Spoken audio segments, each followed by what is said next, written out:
te știu de când erai un... Da, la prezența asta, când aveam un an, m-a dus mama în brață și m-a împărtășit în biserica din Vale. Sunt 55 de ani. Semnează acolo că trebuie să fii aici, în Consiliul Duhovnicesc. Dacă nu semnezi aici, înseamnă că nu ești de acord. Ce facem așa? Păi, sunt de acord, am spus sunt de acord. Da? Că nu e... Am înțeles, da. Dar trebuie să semnăm și pentru ceilalți. Că doar cu generațiile următoare, așa sunt. Nu ne putem asuma deschidere pentru generațiile, nici pentru cei care au fost. Nici cu nume, nici cu... Acum să spun așa, sunt de acord, dar nu mai merg. Adică nu mai merg să fac nimic. Părinte, dar aici am luat o hotărâre împreună, nu neapărat numai ca să semnezi sau să nu semnezi. Sunteți crescut acolo. Și dacă nu semnați, toată lumea va zice că Părinte Ioanichie n-a semnat și deci nu trebuie să respectăm. Este dreptul nostru. Este dreptul destui, dar eu acum contest mult mai bine decât asta. Nu mai tot asta, cum îi spune. Nu am auzit până acum de un consiliu care să oblige cineva să fie sau nu. Băi, Părinte, e ascultarea, nu e ascultarea mea, e ascultarea Sfântului Calenic. De asta dacă sunt sub ascultat Părinte Ioachimie Duhovnic, atunci se înțeleg, uite, el a semnat. El a semnat. Da, da.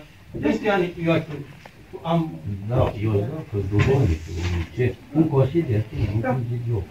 Acum, S-a dat așa de tot aici. Nu mai jucați cu copilării, mă, că nu suntem oameni de așa la grădiniță. Fiecare cu conștiința, aici e cu conștiința. Dacă conștiința te ține și nu te împaci cu le propuse, Părinte, tăticule, tu ce și semnează, nu mai să roșesc aici în fața oamenilor. Damian semnează? Te rog, nu că nu e mai imposibil.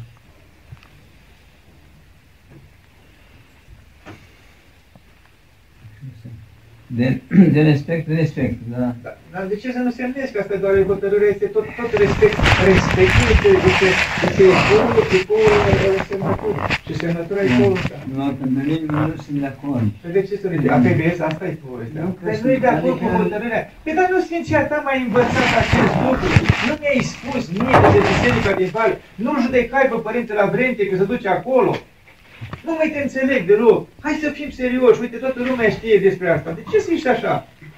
De ce ești așa, Părinte? Ai fost până aceea, ai fost un om, un stâlp aici și acum dai dovadă ca să mă fac de rușine? Hai, să nu stai. Te rog frumos. Suntem aici frumos, vin la masă, frumos, toți, la biserică, toți. Cei care nu au venit să vină de acum. Și să spună și mie asculturile care... Nu mai, hai că discutăm după aceea. Dă dovadă că și duhovnicul meu. Adică eu te-am făcut preot, eu te-am făcut duhovnic și mai tare te dezvii de mine. Era Părintele Ioanic are o problemă, că știi că sunt anumite suflete care vin așa de apăsate, așa de... Da. Și e greu să se ducă Și la Sfinția Dumnezeu. voastră știți lucrul ăsta, Părinte. Câți oameni ați salvat acolo? Știți, am vrea să vă spun, Părinte Ioachim. Cum ați fost asta, cum ați zis dumneavoastră, că e ostru. Părintele, uite, pleacă la Atos. Acum, este întrerupt de mine, că am zis că să stea aici. Pleacă la Atos. Nu, asta este o problemă, că se duce la Bistrița, că-i faci. Când nu mai putea, știu, eu îi spun așa, Părintele. Când nu va mai putea, nu va mai mișca deloc. Până atunci el va mește. Ce să... Semnez, dar nu... Pentru conștiința nu spune. Pentru... Da.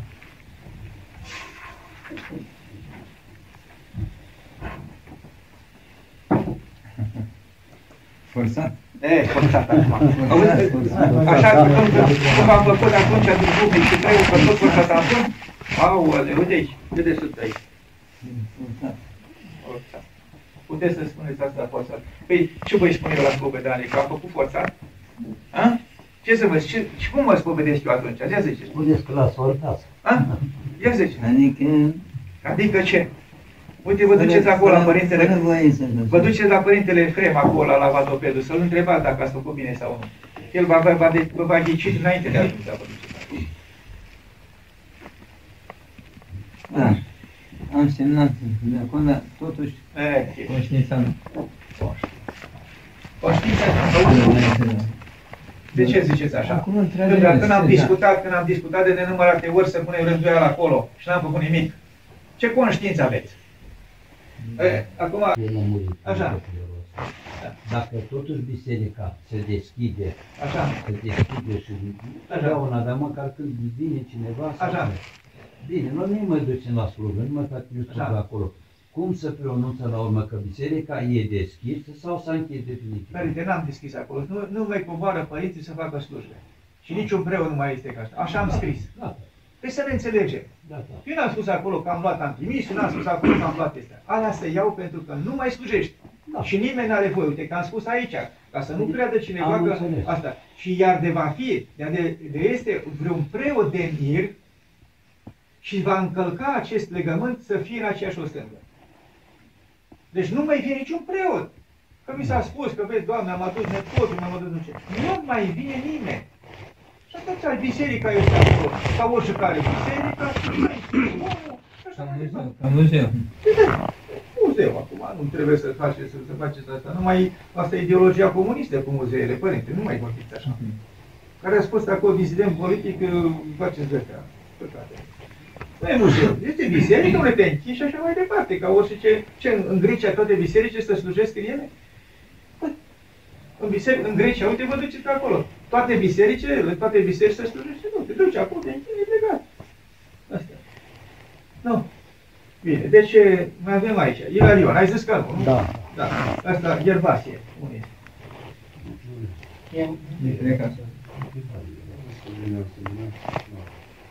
uite așa, Victorie, vrei să se vezi? Lăsați-mă să mă rog un pic și Să-mi asum. Uite, fă-ți rugăciunea până terminăm și vezi tu te Nu acum, instant, așa. Dar nu. 2-3 zile să mă rog și eu. Este presiune, n-a prea știu ceva. A spus la început că lăsați hârtiile aici și ne lăsați pe noi. Lăsați pe noi să hotărâm o zi două. Așa a spus în Așa a spus în Nu, dar vreau să Uite, fie... las hârtiile aici. Așa a spus. Mai nu e legat de cuvinte, ești iezuit. Dar asta ne mână. Deci, povestea este așa. 2 zile, dar să fie pozitiv, pentru că această hotărâre ne privește pe toți. Știți? Deci, așa cum am zis, așa va fi. Așa va fi. Uite aici. Când se face hotărârea, dar de ce trebuie să iau o hotărâre? Este peste puterea mea în asta. Dar uite puterea ta ca să tot te duci de colo-colo. Nu mă duc. Am înțeles, asta pot. Dar ca să oprești slujbele la o biserică, este peste puterea mea. Părinte, nu oprești nicio slujbă. Faci aici slujbă. Te rogi aici. Nu e o problemă.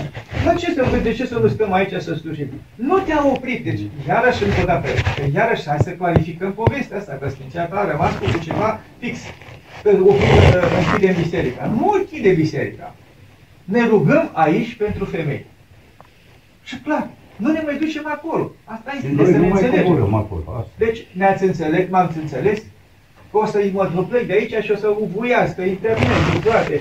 O să urle toată lumea, că vezi, Doamne, am închis biserica. Nu am închis biserica. E bine așa, să nu ajungă cuvântul ăsta, că s-a înțeles. Acolo biserica este, noi avem datoria noastră sus, ne rugăm pentru voi acolo și atât tot. Am ținut povestea. Haideți spovedim, vă spovedim la unul de zile, acolo, dacă vreți la Ostrov, să duceți la acolo. Nimeni nu vă oprește să duceți la Ostrov. Doamne, ferește. E aproape aici. Să duceți la Ostrov, vă puteți duce la Ostrov. Eu am zis de Sfântul Grigore ca să le faceți și Sfântul Vaslu.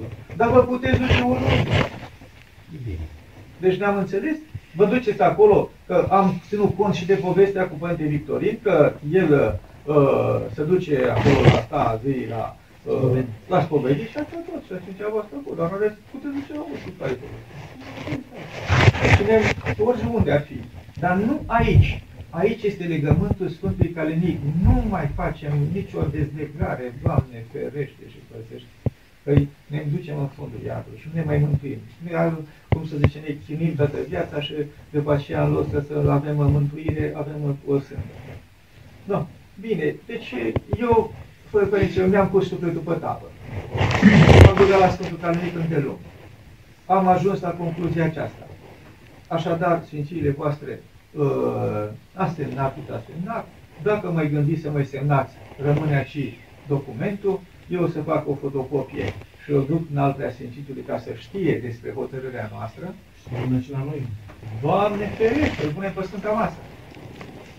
Înțelegeți? Îl punem pe Sfânta Masă, pentru că nu vă dați seama, părinților. Vreau să vă fac din auzite, Vreau să vă spun o chestie foarte importantă. Este un fapt, este un timp istoric asta. Este un moment de istorie acesta. Reparație morală. Nu vă dați seama ce facem noi astăzi. Este un document istoric. Reparația morală a legământului Sfântului Părinte. Veți rămâne cum să zice, în milostivirea Sfântului Părinte. Reparație morală, Părinte. Și un